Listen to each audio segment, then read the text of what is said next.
How would you define superhuman?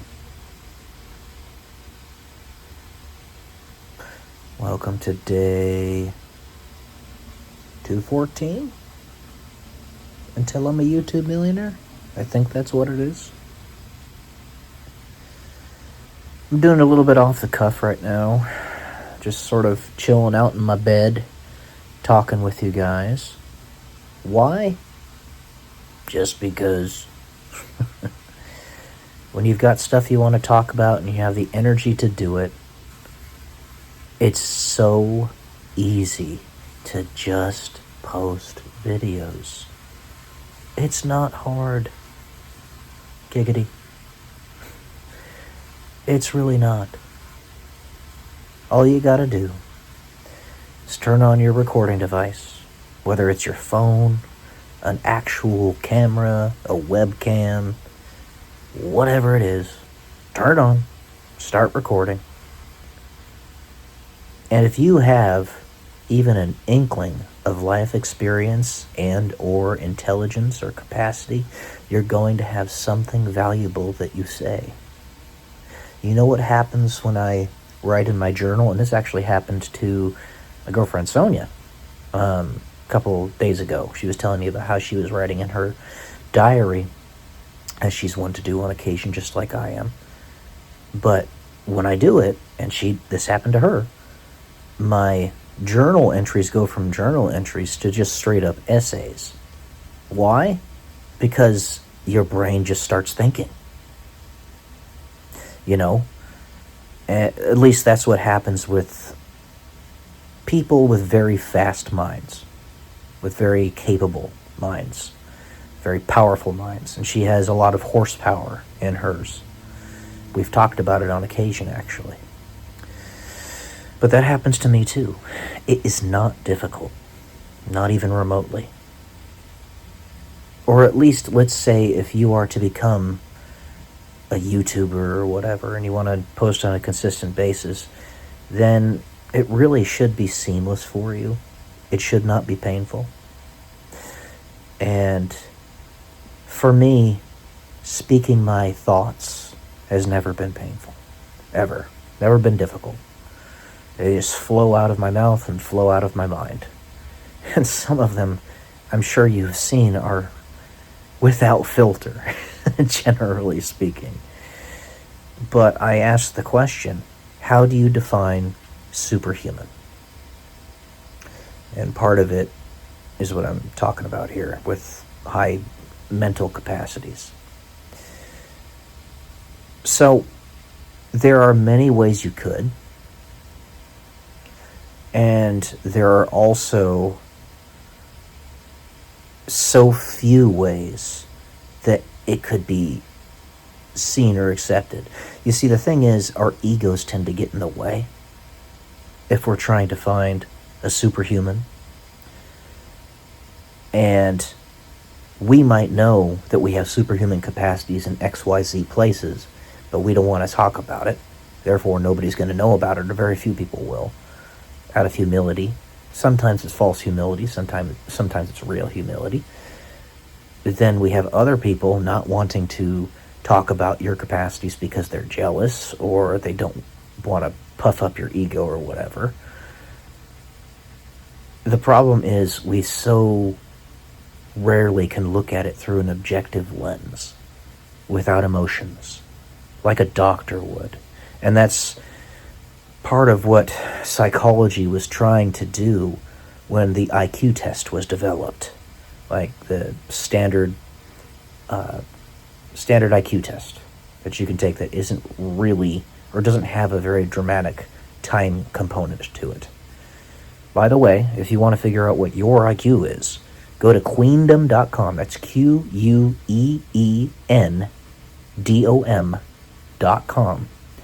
And take their classical IQ test, and it'll give you as close to your accurate IQ as you can find anywhere. Because it's a classical IQ test. It's minimally time limited. Usually takes about 70 minutes to complete or so. That's how you can determine it. So intelligence is one way. Another way is sheer volume, density, and quality of productions. How much output and throughput you have. Throughput meaning the rate at which you actually make the output, and output being what you make. So let's say somebody makes one video a day on YouTube, as an example, but they do it every single day. Now, and they do that for like 80 years until they pass away, right? And they never miss a day, not a single day. So they have a prodigious output, not necessarily a prodigious throughput, because it's only one video a day.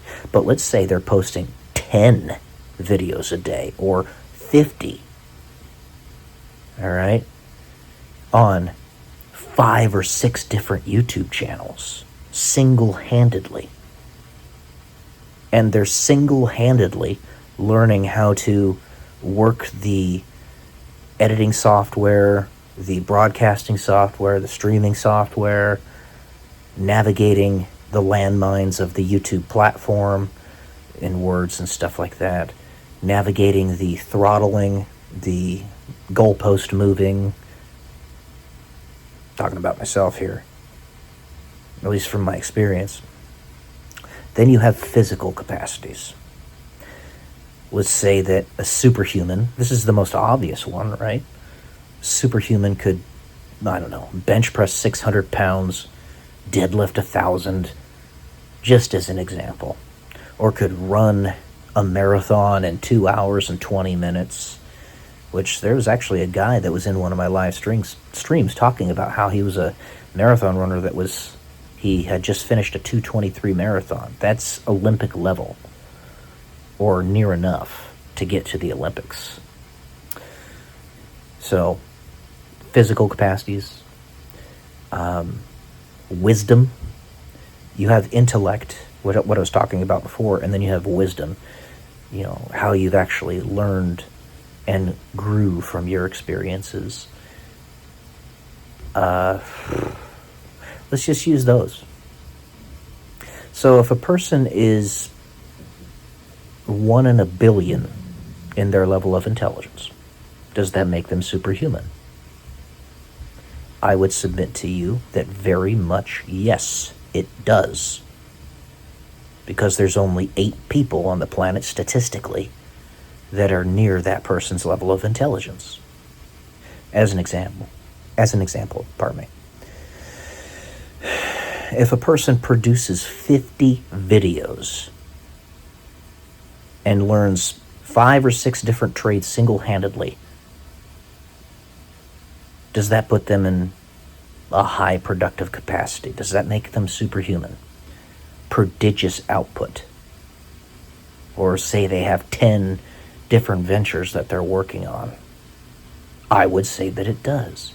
Look at Elon Musk. He is extremely intelligent and operates several multi-billion-dollar companies and is worth $500 billion, almost. So, at least in those regards, he's a superhuman. Let's look at strongman.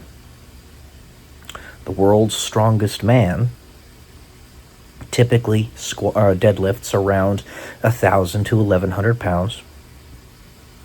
Can shoulder press a log. It's like one of the workouts that they do, or one of the competitions that they do.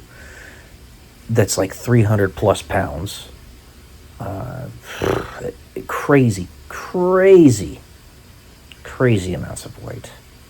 These are people that are like, just look at Brian Shaw as an example. He's 6'8", and at his peak he was 440 pounds, if I'm not mistaken. He might have been even bigger than that. But because he's so big, so tall, his frame can fill out and he doesn't get morbidly obese necessarily. The numbers show that when he was at that weight, he was like 27% body fat, which is really high. But for what he was doing, it was needed. You know? I would submit to you that he is a superhuman. Very much so. If you have any one of those things, at least in that regard, you are a superhuman. But then let's look at this. What if you have endured traumas that would cause a normal person to unalive or self-delete themselves? Any one of them with a high degree of certainty. And you endured, say, a dozen of them. And you came out more loving, more compassionate, more empathetic after it all. Not resentful, not morose, not angry at the world, but wanting to fix it, wanting to help people, wanting to give people everything that you've got remaining, even if your body is broken. I would say that is very superhuman. Very.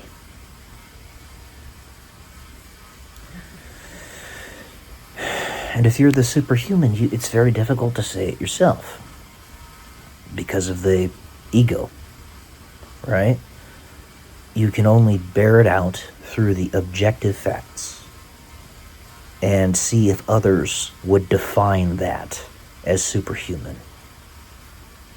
So this is why they say don't compare yourself to others, but at the same time, there has to be some standard that the world sees as a certain cloth. If they don't have a standard, what are you striking? Sure, you'll strike your own standard, but if they don't accept that standard, then you don't fit into that world. And if you don't fit into that world, why are you even there? So let's say you're 1 in a billion intelligence, and you've endured those kinds of traumas, and you're physically in the top 1% of fitness, even with a broken body, even with having to face those traumas that the demons have been throwing at you constantly. That's pretty fucking superhuman. If nobody else is going to tell that to you, have the confidence to believe in it yourself. It is superhuman. It is. And so many of you out there that watch my videos have endured so many things in your lives, have so many capacities just like this, and you still are loving and compassionate just like I say. You think you're not superhuman? You are. You are. I would know. All right. That's what I got for today. Love you all. Peace.